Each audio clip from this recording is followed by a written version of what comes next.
ನಮಸ್ಕಾರ, news of ಹಿಂದೂಸ್ತಾನ್ಗೆ ಸ್ವಾಗತ. ನಾನು ತಾನಮ್ಮ. ಕರ್ನಾಟಕ ರಾಜ್ಯ ರೈತ ಸಂಘ ಹಾಗೂ ಹಸಿರು ಸೇನೆ ವತಿಯಿಂದ ನಾಳೆ ಬರಲಿರುವ 4ನೇ ತಾರೀಕು ಮಂಗಳವಾರ ದಿನದಂದು ಗಾಂಧಿ ಚೌಕ್ ವೃತ್ತದಿಂದ DC ಕಚೇರಿವರೆಗೆ ನಾವು ಬೃಹತ್ ಪ್ರತಿಭಟನೆ ರ್ಯಾಲಿಯನ್ನು ಹಮ್ಮಿಕೊಂಡಿದ್ದೀವಿ. ಯಾಕಂತ ಹೇಳಿದ್ರೆ ನಮ್ಮ ಬಿಜಾಪುರ ಜಿಲ್ಲೆಯಲ್ಲಿ ಇರ್ತಕ್ಕಂಥ ಕಬ್ಬು ಬೆಳೆಗಾರರ ಒಂದು ಕಬ್ಬಿನ ಬಾಕಿಯನ್ನು ನಿಗದಿಪಡಿಸಿ ಫ್ಯಾಕ್ಟ್ರಿಗಳನ್ನು ಓಪನ್ ಮಾಡಬೇಕಂತೇಳಿ ಜಿಲ್ಲಾಧಿಕಾರಿಗಳ ಮುಖಾಂತರ ಎಲ್ಲ ಫ್ಯಾಕ್ಟ್ರಿ ಮಾಲಕರುಗಳಿಗೆ ಮನವರಿಕೆ ಮಾಡ್ಕೊಂಡಿದ್ದೀವಿ. ಯಾಕಂತ ಹೇಳಿದ್ರೆ ರೈತರು ಬಹಳ ಸಂಕಷ್ಟದಲ್ಲಿದ್ದಾರೆ ಇವತ್ತು. ಏಕೆಂದ್ರೆ ಇವತ್ತು ಮಾನ್ಯ ಮುಖ್ಯಮಂತ್ರಿಗಳು ಯಾಕೆ ರೈತರ ಮೇಲೆ ಇಷ್ಟು ಕನಿಕರ ಇಲ್ಲವೋ ಗೊತ್ತಿಲ್ಲ. ದಿಢೀರ್ನೆ 1ನೇ ತಾರೀಕಿನಂತ ಕಬ್ಬು ರೇಟನ್ನು ಫಿಕ್ಸ್ ಮಾಡಿ ಚಾಲೂ ಮಾಡ್ತಂತ ಹೇಳಿದ್ರು. ದಿಢೀರ್ನವಾಗಿ 20ನೇ ತಾರೀಕಿನಂದು ಅವರು ಘೋಷಣೆ ಮಾಡಿದ್ದಾರೆ ಫ್ಯಾಕ್ಟ್ರಿಗಳನ್ನು ಪ್ರಾರಂಭ ಮಾಡಂತೇಳಿ. ಅವ್ರು ಯಾವ ರೀತಿ ಮಾಡಂತ ಹೇಳಿದಾರೆ ಗೊತ್ತಿಲ್ಲ. ಯಾಕಂದ್ರೆ ರೈತರು ಈಗಾಗಲೇ ಕಬ್ಬನ್ನು ಕಡಿಬೇಕಂತೇಳಿ ನೀರನ್ನು ಬಿಟ್ಟಿದ್ದಾರೆ, ಅದಕ್ಕೋಸ್ಕರ ಮಾಡಿದ್ದಾರೆ ಅದು ಗೊತ್ತಿಲ್ಲ. ಆದರೆ ನಾವು ಬಿಜಾಪುರ ಜಿಲ್ಲೆಯಿಂದ ನಾವು ಒಂದು ಕಬ್ಬನ್ನು ಕೂಡ ಫ್ಯಾಕ್ಟ್ರಿಗಳಿಗೆ ಕಳಿಸೋದಿಲ್ಲ. ನಮ್ಮ ರೇಟ್ 3,500 ರೂಪಾಯಿ ರೇಟನ್ನು ಫಿಕ್ಸ್ ಮಾಡಿ ನಾವು ಕಬ್ಬನ್ನು ಪ್ರಾರಂಭ ಮಾಡಿರಿ ತಿಳಿದೀವಿ. ಅದರ ಕಾರಣ ಮಾನ್ಯ ಜಿಲ್ಲಾಧಿಕಾರಿಗಳು ಎಲ್ಲ ಫ್ಯಾಕ್ಟ್ರಿ ಮಾಲಕರನ್ನು ಕರೆಸಿ ನಿಮ್ಮ ದರ ನಿಗದಿ ಮಾಡಿದ ಮೇಲೆ ಚಾಲೂ ಮಾಡ್ತಂತ ಅಂತ ಹೇಳಿದ್ರು. ಅವರು ಕೂಡ ಈಗ ಅವರು CM ಅವರು ಆದೇಶ ಕೊಟ್ಟಿದ್ದಾರೆ, ನಮ್ಮ ಕಡೆ ಏನೂ ಇಲ್ಲ ಅಂತ ಹೇಳ್ತಾರೆ. ಅದಕ್ಕಾಗಿ ಮಾನ್ಯ ಜಿಲ್ಲಾಧಿಕಾರಿಗಳು, ಯಾಕಂದ್ರೆ ಅವರು ಜಿಲ್ಲಾಧಿಕಾರಿಗಳ ಮೇಲೆ ನಮಗೆ ಸಾಕಷ್ಟು ಭರವಸೆ ಇತ್ತು. ಯಾಕಂದ್ರೆ ರೈತರ ಒಂದು ಕಾಳಜಿ ಇತ್ತು ಅಂತಕ್ಕಂಥ ನಾವು ವಿಚಾರ ಇಟ್ಕೊಂಡಿದ್ದೀವಿ. ಆದ್ರೆ ಒಂದು ಏನು CM ಅವರು ಮಾಡಿದಾರೆ ನನ್ನ ಕೈಯಾಗ ಏನಿಲ್ಲ ಅಂತಂತಾರೆ ಅಂದ್ರೆ ನಾವು ಜಿಲ್ಲಾಧಿಕಾರಿಗಳು, ಯಾಕಂದ್ರೆ ನಮ್ಮ ಜಿಲ್ಲೆಯ ಬಾಸ್ ಅವರು ಹೇಳಿದಂಗೆ ನಾವು ಎಲ್ಲ ಜಿಲ್ಲಾದವ್ರು ಕೇಳಬೇಕು. ಅದಕ್ಕಾಗಿ ಶಾಸಕಾಂಗ ಕೈ ಕೊಟ್ಟರೆ ಇವತ್ತು ಕಾರ್ಯಾಂಗ ಅಲ್ಲಿ ನಿಂತು ನಮ್ಮ ರೈತರಿಗೆ ಒಂದು ನ್ಯಾಯ ಕೊಡಿಸ್ತಾರೆ ಅಂತೇಳಿ ನಾವು ಅನ್ಕೊಂಡಿದ್ದೀವಿ. ಅದಕ್ಕೆ ನ್ಯಾಯ ಸಿಗುವವರೆಗೂ ಕೂಡ ಮಂಗಳವಾರ ಏನು ನಮ್ಮ ಹೋರಾಟ ಪ್ರಾರಂಭ ಆಗ್ತೈತಿ, ನಮ್ಮ ರೇಟ್ ಸಿಗುವವರೆಗೂ ಕೂಡ ಅಲ್ಲಿ DC ಆಫೀಸ್ ಮುಂದೆ ಕದಲೋದಿಲ್ಲ ಅಂತಕ್ಕಂಥ ಮಾತನ್ನು ಹೇಳಿ ನಾಳೆ ಮಂಗಳವಾರ ದಿನ ಎಲ್ಲ ಮಠಾಧೀಶರುಗಳು, ಪ್ರಗತಿಪರ ಸಂಘಟನೆಗಳು, ದಲಿತ ಪರ ಸಂಘಟನೆಗಳು ಎಲ್ಲರೂ ನಮಗೆ ಬೆಂಬಲ ಕೊಡ್ತಂತ ಇದ್ದಾರೆ. ಯಾಕಂದ್ರೆ ರೈತರು ಈ ದೇಶದ ಬೆನ್ನೆಲುಬು ಅಂತಾರೆ. ಯಾಕಂದ್ರೆ ದೇಶ ಈಗ ರೈತ ಒಬ್ಬ ಸಂಕಷ್ಟದಲ್ಲಿದ್ದಾನೆ. ಆ ರೈತನಿಗೋಸ್ಕರ ಎಲ್ಲ ಸಂಘಟನೆಗಳು ಕೂಡ ನಾಳೆ ಮಂಗಳವಾರ ದಿನ ಬಂದು ನಮಗೆ ಬೆಂಬಲ ಕೊಡ್ಬೇಕಂತೇಳಿ ಈ ಮಾಧ್ಯಮದವರ ಮುಖಾಂತರ ಮನವಿ ಮಾಡ್ಕೋತಾರೆ. ಎಷ್ಟು ಜನ ಭಾಗಿಯಾಗುವ ನಿರೀಕ್ಷೆ? ಸುಮಾರು ನೋಡಿ ಮೇಡಮ್, ನಮ್ಮ ಜಿಲ್ಲೆಯಲ್ಲಿ 4 ಲಕ್ಷ ರೈತರು ಕೂಡ ಕಬ್ಬನ್ನು ಬೆಳೀತಾರೆ. 4 ಲಕ್ಷ ಎಕರೆ ಕಬ್ಬನ್ನು ಬೆಳೀತಾ ಇದ್ದೀವಿ. ಆದರೆ ಸುಮಾರು ಮನೆಗೆ ಒಬ್ಬೊಬ್ಬರು ಬಂದ್ರು ಕೂಡ ಸುಮಾರು 10,000 ಜನಸಂಖ್ಯೆಗಿಂತ ಅಧಿಕವಾಗಿ ನಾವು ಜನಸಂಖ್ಯೆ ಸೇರ್ಬೇಕಂತೇಳಿ ನಿರೀಕ್ಷೆ ಇಟ್ಕೊಂಡಿದ್ದೀವಿ. ಈ ಜಿಲ್ಲೆ ಒಳಗೆ ಅಷ್ಟೇ ಮಾಡತ್ತೀರಾ ಮತ್ತು ಬೇರೆ ಜಿಲ್ಲೆಗಳಿಗೂ ಎಲ್ಲ? ಈಗಾಗಲೇ ಬೆಳಗಾವಿ ಜಿಲ್ಲೆಯಲ್ಲಿ ನಮ್ಮ ರಾಜ್ಯಾಧ್ಯಕ್ಷರಾಗಿರ್ತಕ್ಕಂಥ ಚನ್ನಪ್ಪನ ಪೂಜಾರಿ ಅವರ ನೇತೃತ್ವದಲ್ಲಿ ಸುಮಾರು 3 ದಿನದಿಂದ ಅಲ್ಲಿ ಒಂದು ಲಕ್ಷಾಂತರ ಜನ ಸೇರಿಕೊಂಡು ಪ್ರತಿಭಟನೆ ಮಾಡ್ತಾ ಇದ್ದಾರೆ. ಆದರೆ ನಾವು ಕೂಡ ಅಲ್ಲಿ ರೇಟನ್ನು ನೋಡಿ ಇಲ್ಲಿ ಆಗ್ತೈತಂತ ಮನೋಭಾವನೆ ಇಟ್ಕೊಂಡಿದ್ದೀವಿ. ಆದರೆ ಜಿಲ್ಲೆಯಲ್ಲಿ ಯಾವ ಕಾರ್ಖಾನೆಗಳು ಚಾಲೂ ಆಗಿರಲಿಲ್ಲ. ಆದರೆ ಮೊನ್ನೆ ಮುದ್ದೇಬೇಳ ತಾಲೂಕಿನ ಬಾಲಾಜಿ ಶುಗರ್ ಫ್ಯಾಕ್ಟ್ರಿ ಅವರು ಏಕಾಏಕಿ ಅವರು ಚಾಲೂ ಮಾಡಿದ್ದಾರೆ. ಆಮೇಲೆ ಇಲ್ಲಿ ಬಾಡಗಂಡಿಯಲ್ಲಿ ಚಾಲೂ ಮಾಡಿದ್ದಾರೆ. ಈಗ ನಾವು ಹೇಳಕತ್ತೇವೆ ಮಾನ್ಯ ಜಿಲ್ಲಾಧಿಕಾರಿಗಳೇ, ಮಾನ್ಯ SP ಸಾಹೇಬ್ರಿಗೆ ಹೇಳ್ತೇವೆ ನಾವು, ಎಲ್ಲಿ ಕಬ್ಬು ಹೊಕ್ಕ ನಮ್ಮ ರೈತರಿಗೆ ಒಂದು ಸುಳ್ಳು ಭರವಸೆಗಳನ್ನು ಹೇಳಿ ಕಬ್ಬನ್ನು ಕಡಿಸಿ ಹೋಗ್ತಾ ಇದ್ದಾರೆ. ನಾವು ಹೇಳೋದಂದ್ರೆ ಈಗ ಅತಿವೃಷ್ಟಿಯಿಂದ ನಾವು ರೈತರು ಸರ್ವನಾಶ ಆಗಿವಿ. ಇನ್ನಟ್ಟು ಕಬ್ಬು ಹೋಗ್ಲಿಕ್ಕಂದ್ರೆ ಸತ್ತ ಹೋಗೋಣ. ಪದೇ ಅದಕ್ಕಿಂತ ಒಂದು ದಿನ ಸಾಯನ ಕರೆ ಎಲ್ಲಿ ಕಬ್ಬು ಕಳಿಸೋದು ಬೇಡ. ನಮ್ಗೆ ರೇಟ್ ಯಾಕಂತ ಕೇಳಿದ್ರೆ ಈಗಾಗಲೇ ಗೊತ್ತಿದೆ ತಮಗೆ. ಹೋದ ವರ್ಷ ಬಂಗಾರ ರೇಟ್ ಎಷ್ಟಿತ್ತು, ಈ ವರ್ಷ ಹೆಂಗಿತ್ತು, ನಮ್ಮ ಮಕ್ಕಳು ಮದುವೆ ಮಾಡಬೇಕಾಗೈತಿ, ಬೇರೆ ಸಾಲಿ ಕಲಿಸ್ಬೇಕಾಗೈತಿ. ಹೋದ ವರ್ಷ ಸಾಲಿ ಪಿ ಎಷ್ಟಿತ್ತು, ಈ ವರ್ಷ ಪಿ ಎಷ್ಟೈತಿ. ನಾವು 10 ವರ್ಷಗಳಿಂದ ಅದೇ ದಾರಿನ ಇರೋದ್ರಿಂದ ನಾವು ಹೆಂಗೆ ಬದುಕಬೇಕು? ನಾವು ಅವ್ರ ಹೊಲ ಮನೆ ಆಸ್ತಿ ಕೇಳಕತ್ತಿಲ್ಲ. 12 ತಿಂಗಳು ಕಷ್ಟಪಟ್ಟು ಬೆವರು ಸುರಿಸಿ, ರಕ್ತ ಸುರಿಸಿ, ರಾತ್ರಿ ಹಗಲನ್ನದೇ ನೀರು ಉಣಿಸಿ ನಾವು ಬೆಳೆದಿರ್ತಕ್ಕಂಥ ಬೆಳೆಗೆ ಬೆಲೆ ಕೊಡಂತ ಕೇಳ್ತಾ ಇದ್ದೀವಿ.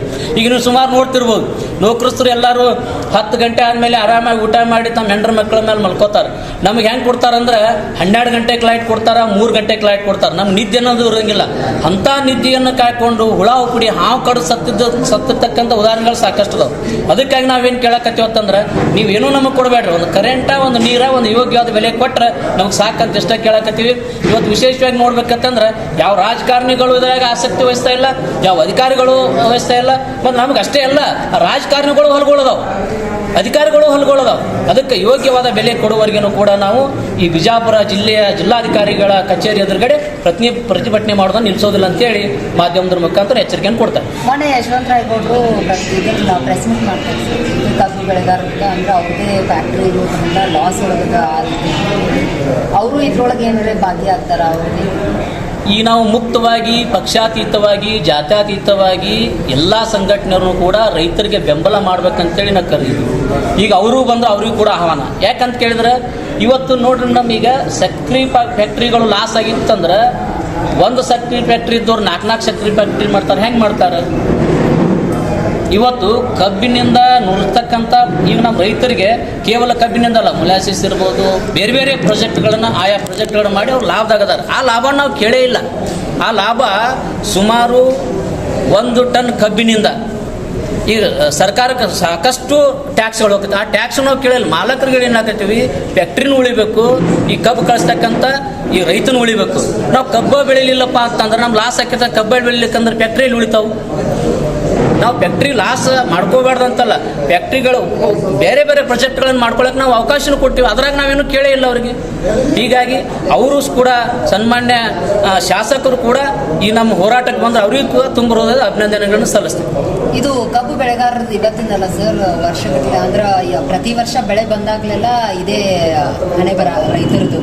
ಅದು ಪ್ರತಿ ವರ್ಷ ಯಾಕೆ ಸರ್ಕಾರ ಇದನ್ನ ಮಾಡ್ತಾ ಇದೆ ಅಂದ್ರೆ ರೈತರ ಪ್ರತಿಭಟನೆಗಳು, ರೈತರ ಕೂಗು ಸರ್ಕಾರಕ್ಕೆ ಕೇಳಿಸ್ತಿಲ್ವಾ, ಹೇಗೆ? ನೋಡಿ ಮೇಡಮ್, ಪ್ರತಿ ವರ್ಷ ಕೂಡ ಇದು ಈಗಿಂದಲ್ಲ, ಪ್ರತಿ ವರ್ಷನೂ ಕೂಡ ಇದು ಇದ್ದಿದ್ದು ಕರೆ. ಯಾಕಂತ ಈ ಸರ್ಕಾರಕ್ಕೆ ಯಾಕೆ ಕೇಳೋದಿಲ್ಲ ಅಂತಂದ್ರೆ, ಈ ಫ್ಯಾಕ್ಟ್ರಿಗಳಿರೋರೆಲ್ಲ MLA MP ಮಿನಿಸ್ಟ್ರುಗಳು ಅದಾವ, ರೈತರು ಯಾರೂ ಇಲ್ಲ. ರೈತರು ಯಾರು ಇದ್ರೆ ಆ ಸಮಸ್ಯೆಗಳು ಅವ್ರಿಗೆ ಅರ್ಥ ಆಗ್ತಿತ್ತು. ಇವರು ಕಷ್ಟಪಟ್ಟು ಬೆಳೆಯೋದು ರೈತರ ಕಷ್ಟ ರೈತರಿಗೆ ಗೊತ್ತು. ಅವ್ರು ಆರಾಮಾಗಿ ಲಾಭ ತಗೊಳ್ಳೋದಷ್ಟೇ. ಅದಕ್ಕೆ ಸರ್ಕಾರನೂ ಅವ್ರದೇ ಎಲ್ಲ ಪಕ್ಷಾತೀತವಾಗಿ ಎಲ್ಲ MLA MP ಮಿನಿಸ್ಟ್ರುಗಳು ಅವರೇ ಫ್ಯಾಕ್ಟ್ರಿಗಳು ಇರೋದ್ರಿಂದ ಅವ್ರಿಗೆ ರೈತರು ಕೂಗಿ ಕೇಳ್ತಾ ಇಲ್ಲ. ವಿಜಯಪುರ ಜಿಲ್ಲೆಯಲ್ಲಿ ಸುಮಾರು 4 ಲಕ್ಷ ಎಕರೆಗಿಂತ ಹೆಚ್ಚು ಕಬ್ಬನ್ನು ನಾವು ಬೆಳೀತಾ ಇದ್ದು, ಸುಮಾರು 12 ರಿಂದ 14 ತಿಂಗಳು ಕಬ್ಬು ಬೆಳೆದರೂ ಕೂಡ ಈ ಕಬ್ಬಿಗೆ ಸರಿಯಾದ ಬೆಲೆ ಸಿಗದೆ ಈಗಾಗಲೇ ಪ್ರತಿ ಅರ್ಧ ಗಂಟೆಗೆ ಒಬ್ಬ ರೈತ ರಾಜ್ಯದಲ್ಲಿ ಆತ್ಮಹತ್ಯೆ ಮಾಡ್ಕೊಳ್ಳುವಂಥ ಒಂದು ಪರಿಸ್ಥಿತಿ ನಿರ್ಮಾಣ ಆಗೈತಿ. ಇದಕ್ಕೆ ನೇರ ಹೊಣೆಗಾರರು ಯಾರು ಇದ್ರೆ ಇಲ್ಲಿರುವಂಥ ರಾಜಕಾರಣಿಗಳು, ಜನಪ್ರತಿನಿಧಿಗಳು ಅಂತ ಹೇಳಿ ನಾನು ಘಂಟಾಘೋಷವಾಗಿ ಹೇಳ್ತಾ ಇದ್ದೀನಿ. ಯಾಕಂತಂದ್ರೆ ಸುಮಾರು 1 ವರ್ಷಗಳ ಕಾಲ ಹಗಲು ರಾತ್ರಿ ಕಣ್ಣಿಗೆ ನೀರು ಬಿಟ್ಕೊಂಡು ಏನದ ಅತ್ಯಂತ ಹೆಚ್ಚಿನ ಪ್ರಮಾಣದಾಗ ಬೀಜ ಗೊಬ್ಬರ ತಂದು, ಕಳಪೆ ಇರ್ಬೋದು, ಅದೇ ರೀತಿಯಾಗಿ ಕರೆಂಟ್ ಪ್ರಾಬ್ಲಮ್ ಇರ್ಬೋದು, ನೀರಿನ ಪ್ರಾಬ್ಲಮ್ ಇರ್ಬೋದು, ಹುಳ ಹುಪ್ಪಡಿ ಹಾವ ಇಕ್ಕನ್ನೆಲ್ಲ ಮರೆತು ನಾವೇನದ ಸ್ವಂತ ಮಕ್ಕಳಂತೆ ಈ ಕಬ್ಬನ್ನು ಬೆಳೆದಂಥ ಸಂದರ್ಭದಲ್ಲಿ ಕೇವಲ 1 ಟನ್ ಕಬ್ಬಿಗೆ 2500, 2600, 2800, 900 ತನಕ ಕೊಡ್ಲಾಕತ್ತಾರ. ಅಂದ್ರೆ 1 kg ಕಬ್ಬಿಗೆ ಕೇವಲ 3 ರೂಪಾಯಿ ಕೊಡ್ಲಾಕತ್ತಾರ. ಒಂದು ಜ್ಯೂಸ್ ಮಾಡಿದ್ರಪ್ಪ ಅಂತಂದ್ರೆ 20 ರೂಪಾಯಿ ಐತಿ ಇವತ್ತಿನ ದಿನ ಕಬ್ಬಿನ ಜ್ಯೂಸಿಗೆ. ಅದು ಕೂಡ ನಮ್ಮ ರೈತರಿಗೆ ಬರಲಾರದಂಥ ಪರಿಸ್ಥಿತಿ ಇವತ್ತು ನಿರ್ಮಾಣ ಆಗೈತೆ. ಮಾನ್ಯ ರಾಜ್ಯ ಸರ್ಕಾರ ಇತ್ತೀಚೆಗೆ 1ನೇ ತಾರೀಕು ಮಾಡುವಂಥ ಕಬ್ಬು ಪ್ರಾರಂಭ ಮಾಡುವಂಥ ಕಾರ್ಖಾನೆಗಳನ್ನು ಈ ಕಾರ್ಖಾನೆ ಮಾಲೀಕರು ಸುಟ್ಟಿಗೆಸಿಕೊಟ್ಟಂಥ ಸಂದರ್ಭದಲ್ಲಿ ಏಕಾಏಕಿ 10 ದಿನಗಳನ್ನು ಕಡಿತಗೊಳಿಸಿ 20ನೇ ತಾರೀಕಿಗೆ ಅವರು ಅಧಿಕೃತವಾಗಿ ಮತ್ತೆ ಪುನಃ ಪ್ರಾರಂಭ ಮಾಡೋಕ್ಕೆ ರಿವೈಸ್ ಮಾಡಿ ಆದೇಶ ಹೊರಡಿಸ್ತಾರೆ.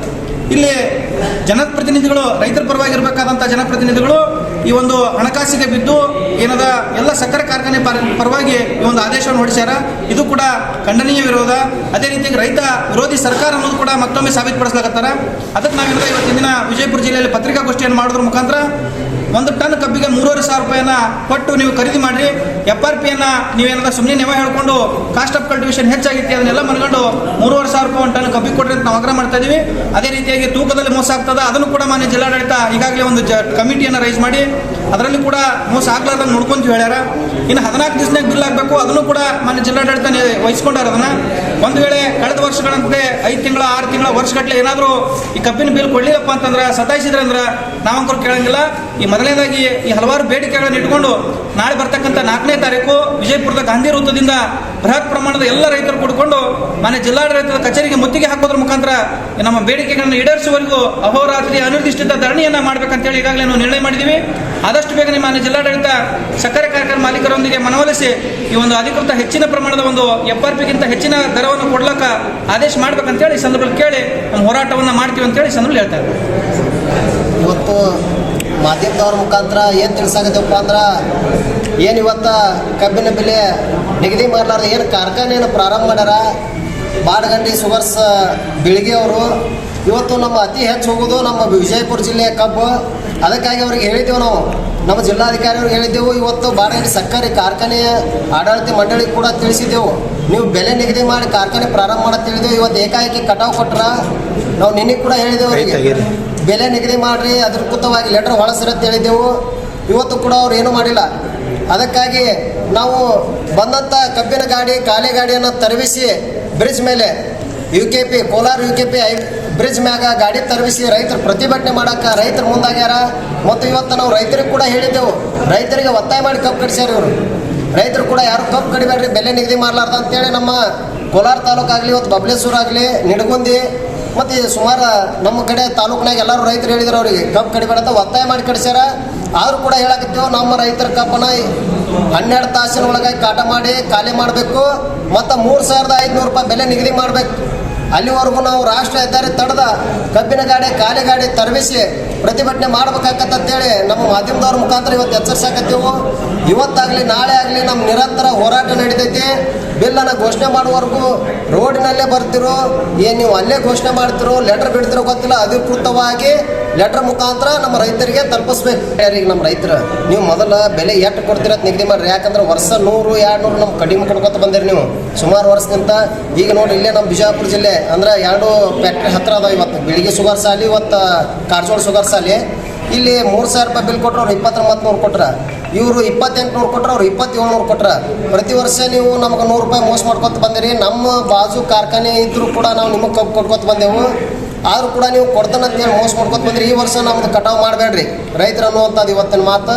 ಕಟಾವು ಮಾಡಬೇಡಿ, ಇಲ್ಲ ನಾವು ಬಿಲ್ ಕೊಡ್ತೇವೆ ಬಾಯಿಲೇ ಹೇಳಕತ್ತಾರ ಹೊರತಾಗಿ ಅಧಿಕೃತವಾಗಿ ಲೆಟರ್ ಹೊಳ್ಸಕತ್ತಿಲ್ಲ. ಅದಕ್ಕೆ ನಾವು ತಡೆದ ಆ ಗಾಡಿಯನ್ನು ತಡೆದ ಪ್ರತಿಭಟನೆ ಮಾಡಿ ನೀವು ಬಿಲ್ ಘೋಷಣೆ ಮಾಡಿ ಕಾರ್ಖಾನೆ ಪ್ರಾರಂಭ ಮಾಡ್ರಿ ಅನ್ನೋದು ನಮ್ಮದು ಹೋರಾಟ ಐತಿ. ಮತ್ತು ನಮ್ಮ ಪತ್ರಿಕಾಗೋಷ್ಠಿ ಮಾನ್ಯ ಜಿಲ್ಲಾಧಿಕಾರಿಗಳ ಮೂಲಕ ಸರ್ಕಾರಕ್ಕೆ ಒಂದು ಎಚ್ಚರಿಕೆಯನ್ನು ಕೊಡಬೇಕು ಅಂತಕ್ಕಂಥ ಒಂದು ಪತ್ರಿಕಾಗೋಷ್ಠಿಯನ್ನು ಹಮ್ಮಿಕೊಂಡಿದ್ದು, ರೈತರು ಏನು ಪಕ್ಕದ ಮಹಾರಾಷ್ಟ್ರ ರಾಜ್ಯದಲ್ಲಿ 3,700, 3,750 ಬೇರೆ ಬೇರೆ ರಾಜ್ಯಗಳಲ್ಲಿ ಕಬ್ಬಿನ ಬೆಲೆ ಹೆಚ್ಚೈತಿ. ನಮ್ಮ ರಾಜ್ಯದಲ್ಲಿ ಕಬ್ಬಿಗೆ ಸೂಕ್ತವಾದ ಬೆಲೆ ಇಲ್ಲ. ಈಗಾಗಲೇ ಅತಿವೃಷ್ಟಿಯಾಗಿ ಹಲವಾರು ಬೆಳೆಗಳು ಹಾನಿಯಾಗಿ ರೈತರಿಗೆ ಸಾಲ ಸೂಲ ಮಾಡಿ ಉರುಳು ಹಾಕುವಂಥ ಪರಿಸ್ಥಿತಿ ಐತಿ. ಆದ್ರೆ ಶೀಘ್ರವಾಗಿ ಈ ಸ್ವಲ್ಪ ಏನಾದರೂ ರೈತರ ಕೈ ಹಿಡಿಯುವಂಥ ಬೆಳೆ ಯಾವುದಾದ್ರೂ ಇದ್ರೆ ಅದು ಕಬ್ಬು. ಆ ಕಬ್ಬಿಗೆ ಒಂದು ಒಳ್ಳೆಯ ಬೆಲೆಯನ್ನು ಕೊಟ್ಟರೆ ಇವರು ರಾಜಕಾರಣಿಗಳು ಜನಪ್ರತಿನಿಧಿಗಳು ಹೇಳ್ತಾರೆ, ರೈತರಿಗೆ ನಾವು ಅಷ್ಟು ಸಾಲ ಹಾಕಿ ಕೊಡ್ತೀವಿ, ಇಷ್ಟು ಸಾಲ ಹಾಕ್ತೀವಿ, ಅಷ್ಟು ಸಾಲ ಮನ್ನಾ ಆಯಿತು. ಇವು ಸಾಲ ಕೊಡೋದು ಬೇಡ, ರೈತರು ಬೆಳೆದಿರ್ತಕ್ಕಂಥ ಬೆಳೆಗೆ ಒಂದು ಸೂಕ್ತ ಬೆಲೆಯನ್ನು ಕೊಟ್ಟರೆ ಸರ್ಕಾರಕ್ಕೆ ನಾವು ಸಾಲ ಕೊಡುವಂಗೆ ಸದೃಢ ಆಗ್ತೀವಿ. ಅದಕ್ಕೆ ಆ ನಿಟ್ಟಿನಲ್ಲಿ ಯಾಕೆ ರೈತರಿಗೆ ನೀವು ಅನ್ಯಾಯ ಮಾಡಬೇಡ್ರಿ. ರೈತರಿಗೆ ನೀವು ಅನ್ಯಾಯ ಮಾಡಿದ್ರೆ ನಿಮ್ಮ ಹೆತ್ತವ್ರಿಗೆ ಅನ್ಯಾಯ ಮಾಡಿದಂಗೆ, ರಾಜಕಾರಣಿಗಳಾಗಿರಲಿ ಅಧಿಕಾರಿಗಳಾಗಿರಲಿ. ನಿಮ್ಗೆ ಯಾಕಂದ್ರೆ ನಿಮಗೆಲ್ಲ ಅನ್ನ ಹಾಕೋರ ರೈತರ. ಆ ನಿಟ್ಟಿನಲ್ಲಿ ನೀವು ಶೀಘ್ರವಾಗಿ ಏನು ಬೆಲೆಯನ್ನು ಘೋಷಣೆ ಮಾಡಿದ್ರೆ ಅಷ್ಟೇ ನಾವು ಸಕ್ಕರೆ ಕಾರ್ಖಾನೆ ಪ್ರಾರಂಭ ಮಾಡೋಕ್ಕೆ ಅನುಮತಿ ಕೊಡ್ತೀವಿ. ಇಲ್ಲಾಂದ್ರೆ ನಾವು ಅಹೋರಾತ್ರಿ ಧರಣಿಯನ್ನು ಜಿಲ್ಲಾಧಿಕಾರಿಗಳ ಮೂಲಕ ವಿನಂತಿ ಮಾಡ್ಕೋತೀವಿ. ನೀವು ಯಾವುದೇ ರಾಜಕಾರಣಿಗಳಿಗೆ ನೀವು ಅಂಜಬೇಡ್ರಿ, ನೀವು ಯಾರೋ ಒತ್ತಡಕ್ಕೆ ಮಣಿಬೇಡ್ರಿ. ನಿಜವಾದ ರೈತರಿಗೆ ನೀವು ಕಾಳಜಿ ಇದ್ರೆ ನೀವು ಸೂಕ್ತವಾದ ಬೆಲೆಯನ್ನು ಕೊಟ್ಟ ಸಕ್ಕರೆ ಕಾರ್ಖಾನೆ ಪ್ರಾರಂಭ ಮಾಡಿ ಈ ರೈತರ ಹೋರಾಟಕ್ಕೆ ನೀವು ಯಶಸ್ವಿಗೊಳಿಸ್ರಿ ಅಂತಕ್ಕಂಥ ಮಾತನ್ನು ಹೇಳ್ತೀವಿ. ನಿರಂತರ ಸುದ್ದಿಗಾಗಿ ನೋಡ್ತಾ ಇರಿ ನ್ಯೂಸ್ ಆಫ್ ಹಿಂದೂಸ್ತಾನ್.